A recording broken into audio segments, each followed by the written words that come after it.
ప్రేమ, యేసుని ప్రేమ.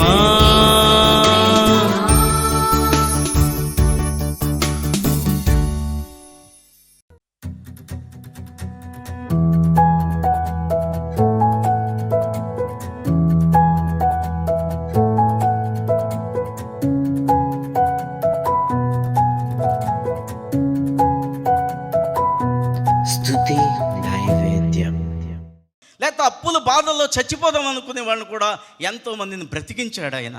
కృంగిపోయిన వారిని లేవనెత్తే ఆశ్చర్యకరుడు ఆయన. ఇక రెండోది తెలుసా అండి, ఆయన ఆలోచనకర్త. చాలాసార్లు మనకు బైబిల్ చదివేటప్పుడు కొన్ని ప్రశ్నలు వస్తూ ఉంటుంటాయి. ఆదామవ్వలు పాపం చేయడానికి కారణం ఆ చెట్టే కదా, ఆ మంచి చెడ్డలను తెలివినిచ్చే చెట్టే కదా, అసలు ఆ చెట్టుని ఎందుకు దేవుడు మొలిపించాలి అని దేవునికే ప్రశ్నలు వేస్తూ ఉంటుంటాం మనం. ఒక్కోసారి ఏ ఆలోచన లేకుండా ఆయన చెట్టును చేయలేదు ఏంటి. ఏదో ఒక పరీక్ష పెడితేనే వాడిలో ఉన్న సత్తా ఏంటో తెలుస్తుంది. పరీక్ష లేకపోతే సత్తా ఎలా తెలుస్తుంది ఏంటి. 10th క్లాస్లో అందరూ ఎందుకు పాస్ అవ్వరు ఏంటి, ఒక పరీక్షలో ఓడిపోవడాన్ని బట్టి. కాబట్టి దేవుడు కూడా మనిషికి పరీక్ష పెట్టినప్పుడు వాడు ఓడిపోయి పాపి అయ్యాడు. అసలు నా మాట వీడు ఎంతవరకు వింటాడు ఏంటి. మనం ఫిల్టర్ వాటర్ తాగుతున్నాం ఎందుకు, అన్నిటిని ఫిల్టర్ చేసుకుని ఎందుకు తాగుతున్నాం అంటే మంచినీరే కావాలని. దేవుడు కూడా ఈ లోకంలో మనుషులందరినీ పరీక్ష పెట్టి ఏంటి, ఎవరైతే దేవుని పరీక్షకు లోబడతారో వాళ్ళే రేపు ప్రొద్దున దేవుని రాజ్యంలో ఉంటారు. దేవునికి స్తోత్రం చెల్లిందాం. దేవుని రాజ్యం అంటే ఆషామాషిగా వచ్చేది కాదు. చూసి కాపీ కొడితే 10th పాస్ వచ్చేమో కానీ పాపాలు చేస్తూ తప్పుడు పనులు చేస్తూ మారు మనసు లేకుండా దేవుని రాజ్యానికి వెళ్ళలేవు. ఆయన అన్ని ఆలోచనతోనే చేశాడు. ఆ చెట్టుని సృష్టించడానికి, ఆ చెట్టు ఫలం వద్దు అంటే వీడు ఎంతవరకు ఉంటాడు అని అన్నిటిని కూడా ఆయన తెలిసే చేశాడు. అందుకనే దేవుని రాజ్యము ఏంటి ఫిల్టర్ చేయబడి అక్కడికి వెళుతుంది. దేవునికి స్తోత్రం చెల్లిందాం. క్రైస్తవులు కూడా ఎన్నో రకాలు, డబ్బు కాసుపడేవాళ్ళు, సరైన భక్తి చేయలేని వాళ్ళు, ఉపవాసాలు కూడా ఉండలేని వాళ్ళు ఎంతోమంది ఉన్నారు. రేపు ప్రొద్దుట దేవుని రాజ్యానికి వెళ్ళాలంటే ఏంటి కష్టమేమో జాగ్రత్త. అందుకనే కష్టమైన భక్తిని నేర్చుకోవాలి. దేవునికి స్తోత్రం చెల్లిందాం. ఆలోచనతో చేశాడు ఆయన. దేవుణ్ణి నమ్మితే మన ఆలోచనలు కూడా మారిపోతాయి. మానవునికి చెత్త ఆలోచన తప్ప మంచి ఆలోచనలు ఏది రావు. కానీ యేసు ప్రభువారిని నమ్మితే దేవుని రాజ్యాన్ని గూర్చిన ఆసక్తి నిన్ను కూడా భక్షిస్తుంది. దేవుని కోసం ఏదో చేయాలని నువ్వు కూడా ఆరాటపడతావు. కొంతమంది అనుకుంటారు నేను చేయాలన్నది, డబ్బు లేదు అనుకుంటారు.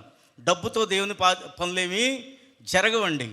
నీలో ఉండే ఆత్మను బట్టే దేవుడు జరిగిస్తాడు. నువ్వు నిలబడితే తర్వాత దేవుడంతా ఆయన చూసుకుంటాడు. దేవునికి స్తోత్రం చెల్లిందాం. ఎండి రాజు గారికి ఏదో డబ్బు ఉంటే ఏమీ చేయరండి. విశ్వాసంతో ప్రార్థనతో మొదలుపెట్టి ఇది ఇలా చేద్దామని నా సంఘంలో చెప్పినప్పుడు నా సంఘం అంతా కూడా స్పందిస్తుందంతే. ఆ స్పందన వారికి ఇచ్చింది దేవుడే. దేవునికి స్తోత్రం చెల్లిందాం. మనకి మంచి ఆలోచనలు వస్తాయి. నాకేమీ తెలీదు, పాటలు రాసే జ్ఞానము ఆయన ఆలోచనలు బట్టి వచ్చింది. వాక్యం కూడా తెలియదు నాకు, వాక్యాన్ని చెప్పే భాగ్యం దేవుడు ఇప్పుడు ఇచ్చాడు. కాబట్టి ఏది మనకి చేత రాదు. దేవుణ్ణి నమ్మితే ఆలోచనకర్త అయిన దేవుడు నీకు మంచి ఆలోచనలు దేవుడు ఇస్తాడు. మంచి ఏదైనా మనలో పుట్టాలంటే దేవుని వల్లనే సాధ్యం, వాక్యం వల్లనే సాధ్యం. మనంతటా మనకి ఏది మంచిది పుట్టదు, మంచి ఆలోచనలు మనకు రావు. కానీ దేవుడు ఆలోచనకర్త, ప్రేమామయుడైన, సమస్తము ఆలోచనలతోనే మంచిగా ఆయన చేశాడు. ఆయన నమ్మితే నీవు కూడా మంచి ఆలోచనలు దేవుడు ఇస్తాడు. గట్టిగా చెప్పండి ఒకసారి అందరూ దేవునికి స్తోత్రం. దేవుడిని నమ్మండి, మీరు మారిపోతారు. మీకు మంచి ఆలోచనలు పుడతాయి మనసులో. దేవునికి స్తోత్రం చెల్లిందాం. ఇంకా చూస్తే బలవంతుడైన దేవుడు ఏంటి, దేవుడు అంటేనే బలవంతుడు. బలవంతుడైన దేవుడట యేసు ప్రభువారు. బలం అంటే మనం ఏమనుకుంటామంటే ఆయన 100 కేజీలు ఎంతో లిఫ్ట్ ఎత్తగలడేమో, లేకపోతే సంసోన్ లాగా దావీదులాగా ఎంతోమందిని చంపేయగలడమో అనుకుంటాం. మీకు ఒక చిన్న మాట, ఒకసారి ఇడ్లీ పోటీ పెట్టారట. ఇడ్లీ పోటీలో ఒకడేమో 10 ఇడ్లీ తిన్నాడట. అందరూ చప్పట్లు పడుతుంటాడు, ఇంకోడు ఇంకా పౌరుషంగా 20 ఇడ్లీ తిన్నాడు. మొత్తానికి వాయిలు తినేస్తున్నారు. వీళ్ళంతా బలవంతులా కాదండి? ఇది బలమా 2 రోజులు ఉపవాసం ఉండేవాడు బలవంతుడా? 3 రోజులైనా ఉపవాసం ఉండేవాడు బలవంతుడా? 21 రోజులు కూడా ఉపవాసం ఉండేవాడు బలవంతుడా? తినేవాడు బలవంతుడా? తినకుండా ఉపవాసం ఉండేవాడు బలవంతుడా? చెప్పండి. సంఘంలో తిండి పోటీలు పెడితే బోళ్ళంతమంది వస్తారు, కానీ ఉపవాస పోటీలు పెడితే, ఉపవాస పోటీలు పెట్టారు ఎప్పుడైనా మీ చర్చిలో? అండి, పెట్టి చూడమనండి పాస్టర్ గారిని. ఉపవాసంలో ఎంతమంది నిలబడగలరు? ఒక్క పూట కూటి కోసము జ్యేష్ఠత్వాన్ని అమ్ముకున్న యాషావట, అతన్ని వ్యభిచారితో పోలుస్తాడు దేవుడు. ఈ రోజున ఉపవాస ప్రార్థనలు అంటే ఉపవాసాలే ఉండలేదు 3 రోజుల ప్రార్థనలో.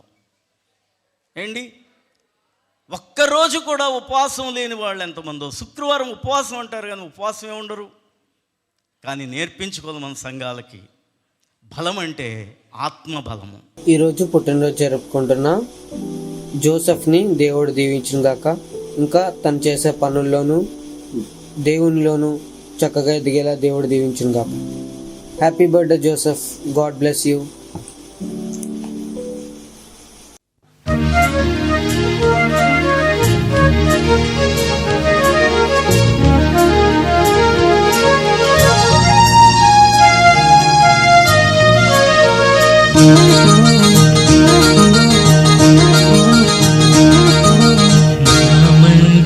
యేసయ్యా నా కోసమే పుట్టినయ్యా, మా మంచి యేసయ్యా నా కోసమే పుట్టినయ్యా. భూమికే తెంచెను నన్ను ప్రేమించెను, భూమికే తెంచెను నన్ను ప్రేమించెను. నా పాప బంధాలన్నీ తెంచి వేసేను, మా మంచి యేసయ్యా నా కోసమే పుట్టినయ్యా.